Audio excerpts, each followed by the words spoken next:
안녕하세요. 토목박사 훈이TV입니다. 네, 오랜만에 여러분들 또 다시 찾아뵙게 됐습니다.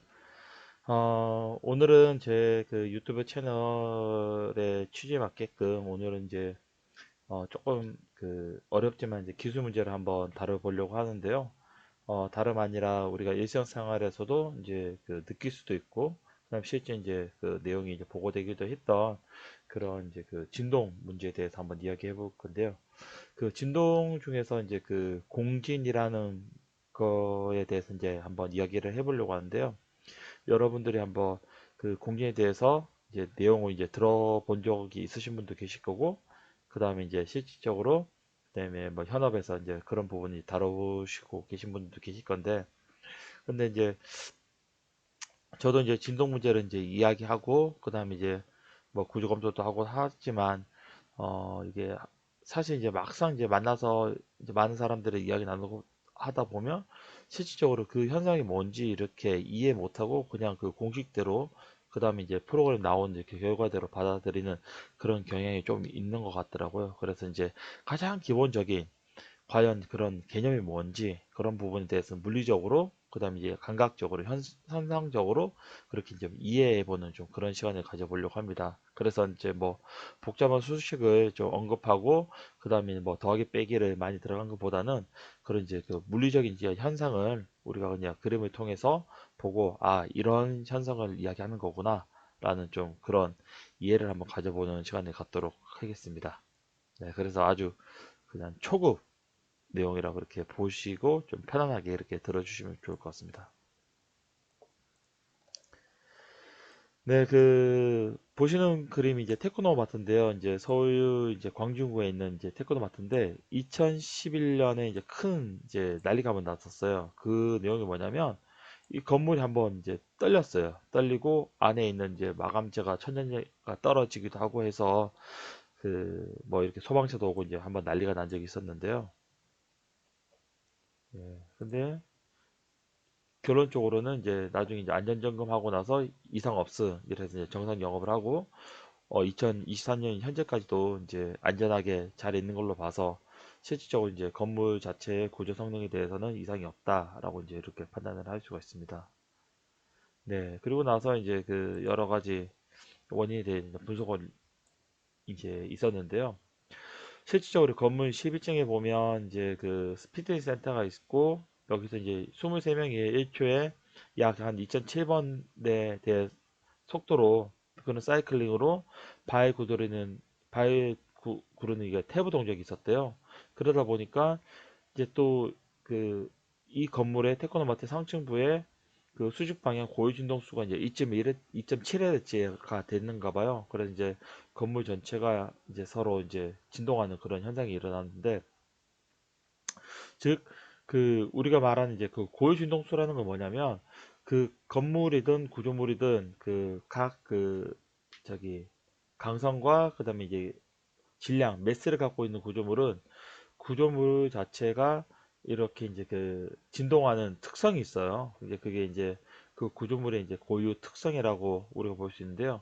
그 특성과 그다음에 이제 하중이 오는 그런 사이클링이 서로 일치할 때 건물의 이제 진동은 계속 증폭이 되고 이제 커지는데 그런 현상을 이제 우리가 공진이라고 이렇게 이야기를 해요. 즉 건물의 그런 진동수와 그다음에 하중의 진동수가 즉 사이클이 서로 일치할 때 이제 일치하면서 뭐 소음이 커지거나 아니면 진동이 커지는 그런 현상을 우리가 이제 공진이라고 이렇게 이야기를 하고 있습니다.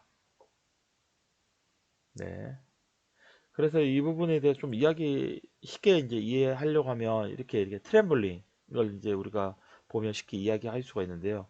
즉 지금 이쪽 사람이 그 건물이라고 생각하면 되고 이쪽에 있는 분이 그런 저기 하중이라고 표현을 우리가 한번 해볼게요. 그래서 이 사람이 이제 뛰기 시작해요. 이제 이렇게 하나씩 뛰기 시작할 때 이 사람을 높이 올리고 즉 이렇게 건물이 이렇게 진동을 증폭하려고 어떻게 될까요? 네, 이 사람이 떨어질 때 이 사람이 속도에 맞춰서 같이 띄워주기면 이 사람이 높이 올라가겠죠. 예, 이렇게 떨어졌어요. 떨어질 때 이 사람도 같이 발을 굴러주면 네, 높이 이렇게 올라가죠. 네. 이러한 현상이 공진이에요. 이렇게 이 사람이 둥둥둥 할 때 같이 둥둥 이렇게 속도 맞춰서 같이 뛰어주는 현상. 근데 요렇게 이 사람은 계속 혼자 뛰고 있을 때, 즉 고유 현상으로서 이렇게 할 때 건물의 고유 준정수라고 우리가 예시를 할 수 있고요. 그 다음에 거기에 맞춰서 동시에 같이 뛰어줄 때, 이때 이제 하중의 사이클링이 서로 일치할 때 난 얘기할 수 있습니다. 근데 실질적으로 이 사람이 만약에 올라가는 것을 방해하거나 넘어뜨리려면 어떻게 할까요? 네, 그렇죠. 이 사람이 떨어지기 직전에 이 사람이 살짝 발을 탁 굴러줘서 엇박자 나게끔 하는 거예요. 그러면 아마 이 사람이 못 뛰거나 넘어질 거겠죠. 그죠? 네, 그렇게 돼서 이렇게 엇박자 나게 하는 네, 그런 것도 있어요. 네.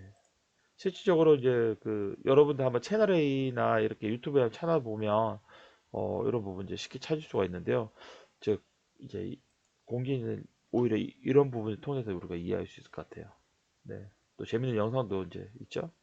네, 이 사람 같이 올리려면 네, 같이 띄워주니까 나르기 시작합니다. 이렇게 나르기 시작해서 이까지 올라갔어요. 그죠? 네, 이제 이런 부분이 공진이다라고 하고요. 그 다음에 이제 그 몇 해 전에 우리가 재밌게 봤던 나의 아저씨라는 그런 이제 드라마가 있는데요. 그때 이제 남자 주인공인 우리 그 이성균 배우님의 이 이제 그 건축 구조 기술사예요. 그분은 예, 약간 그 구조 기술사가 토목 구조 기술랑 건축 구조 기술사 이제 두 종류가 있는데요.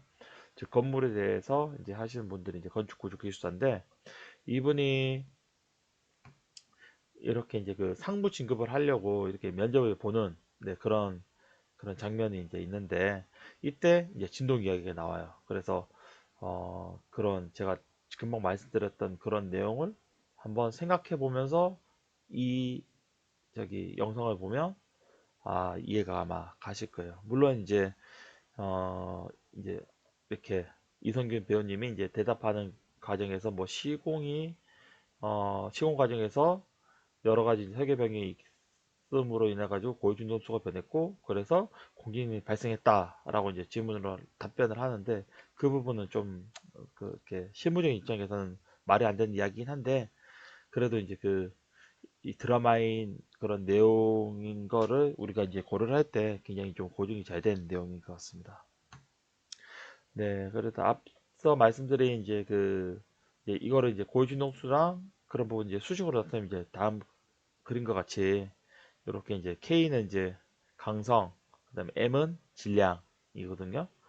그거를 이제 원래는 이제 여기 이제 기본이에요. 이제 기본인데서 2파이로 나눠주면 이제 헤르츠로 이렇게 나오는 표현이 됩니다. 네, 이거는 이런 식이 있다라는 것만 여러분들 그냥 알고만 있으시면 될 것 같고요. 네, 그다음에 실질적으로 이렇게 이제 그 단자유도 모셔가지고 이렇게 이제 고진동수가 이렇게 유도가 돼요. 계산할 수가 있는데 만약에 이제 구조기술사나 이런 부분에 대해서 시험에 대해서 관심 있는 분은 이제 이 정도는 이제 아마 유도하고 좀 공부를 해두시는 게 좀 좋을 것 같습니다. 네. 그거 아니면 뭐 구태여 이제 이렇게 알 필요 없고요. 한 20 정도는 이제 알면 좋죠. 네. 20도 모르겠다. 그러면 그냥 제가 말씀드린 것 같이 그냥 강성과 고유진동수는 건물이나 구조물에 대해서 고유 성질이고 그게 진동이 어떤 사이클로 떨리는가에 대해서 수치로 표현한 게 고유진동수라고 이야기하고 그 고유진동수는 건물의 강성과 그 다음에 질량, 매스에 의한 함수다. 예, 그렇게 이해하시면 될 것 같습니다. 네,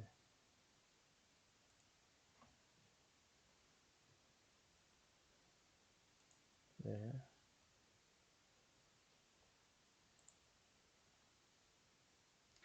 네. 예. 보시는 바와 같이 약 3Hz, 일주일에 3번 운동인 거죠. 자, 시간 1초 동안 한 번, 두 번, 세 번, 네, 이렇게 떨리는 게 이제 3Hz라고 이렇게 표현을 하고, 이렇게 건물이나 구조물이 이렇게 테크노 마트 같은 경우 수직 방향으로 이렇게 3번 정도, 2.7번 정도 이렇게 일주일에 떨린대요. 건물 자체가. 그때 태보 동작으로 발로 쿵, 쿵, 쿵. 즉, 이때도 한 번, 두 번, 세 번이죠. 여기도 한 번, 두 번, 세 번이죠. 규칙적으로. 그렇게 세 번 이렇게 그 진동 주기에 맞춰가지고 이렇게 눌러주다 보니까 건물이 이제 실질적으로 이렇게 떨렸어요. 그래서 그러면 현업에서는 이걸 어떻게 해결하냐? 네, 건물의 그 진동 특성을 그 저기 이렇게 분석을 해요. 그게 이제 고유치 해석이라고 그렇게 우리가 부르죠. 고유치 해석을 해가지고 그 고유 진동수를 구한 다음에 그 다음에 이제 그 우리가 예상할 수 있는 하중의 진동 있잖아요. 그 진동에 맞춰서 이렇게 하중이 그런 진동이 안 전달되게끔 우리가 바꿔주든지 아니면 그 건물의 고유 진동수를 이렇게 이제 변경을 시켜요. 그래서 이제 그 트램플링으로 보면 엇박자 나게끔 그렇게 이제 건물은 실질적으로 이제 설계를 이제 하고 있습니다. 그래서 대부분은 이제 그 우리 건물이나 구조물 같은 경우에는 이렇게 이제 검토가 이루어져서 이제 그 공진이 안 생기게끔 그렇게 이제 설계 조치를 하는데 테크노마트 같은 경우에는 또 뭐 여러 가지 이제 예상치 못한 그런 부분이 있어서 그런 이제 진동이 이렇게 발생했던 것 같습니다. 네, 이상으로 그 공진에 대해서 이제 설명을 들었는데요. 이제 그 물론 이제 공인에 대해서 좀 더 이제 우리가 자세히 알고 싶으면 이제 그 실질적으로 이제 수식도 이해해야 되고 그 다음에 이제 고유 진동 해석에 대해서 이제 또 내용도 알아야 되고 그 다음에 이제 진동의 특성 또 이제 이렇게 이해를 해야 되는데요. 이제 그것까지 들어가면 이제 너무 이렇게 복잡해지니까요. 오늘은 이제 여기서 이렇게 개념을 이해하는 예, 제일 중요한 트램블링 네, 그거 하나 이해하시면 여러분들이 아, 이런 식이구나 라고 이제 그 구체적으로 이제 그 진동을 이렇게 전공하거나 아니면 하지 않아도 아, 이런 식이구나 라고 이제 이렇게 이해할 수 있는 것 같아요. 네, 실질적으로 이제 우리 구조 문제를 다루게 되면 여러 가지 이제 수식으로 이제 이게 표현이 되는데 그 수식을 하나하나 아는 것도 중요하지만 그 수식에 담겨져 있는 그런 물리적인 현상을 우리가 이해하고 그 다음에 거기다 이해하는 것가 가장 중요해요. 그래서 그거를 이제 사실 실질적으로 이제 그런 현상적인 것을 우리가 수학적으로 또 물리적으로 표현한 것들이 이제 이론식이거든요. 그래서 뭐 물론 처음에 공부할 때는 그 수식을 먼저 하고 이론을 외우지만 나중에 이제 궁극적으로 내용을 텍스트 읽어보고 하면서 아 이게 물리적으로 어떤 현상이고 그 현실 세계에서 어떤 식으로 이게 응용될 수 있구나 그다음에 어떤 식의 느낌이구나 그런 것들을 파악하는 게 이제 가장 중요하거든요. 예, 네. 제가 그 어쨌든 그런 레질런스, 예, 저 공진 현상에 대해서 오늘 시간을 통해서 여러분들이 좀 이해도가 높아졌으면 좋겠고요. 그다음에 이제 뭐 이렇게 드라마나 아니면 또 이렇게 현실 세계에서 그런 이제 현상이 이제 기사가 있을 때 보면서 아 이런 내용이구나, 아 이런 느낌이구나라고 이렇게 이해하시면 좋을 것 같습니다. 네, 오늘 영상은 여기서 마치고요. 또 다음 영상에서 여러분들 만나 뵙도록 하겠습니다. 네, 감사합니다.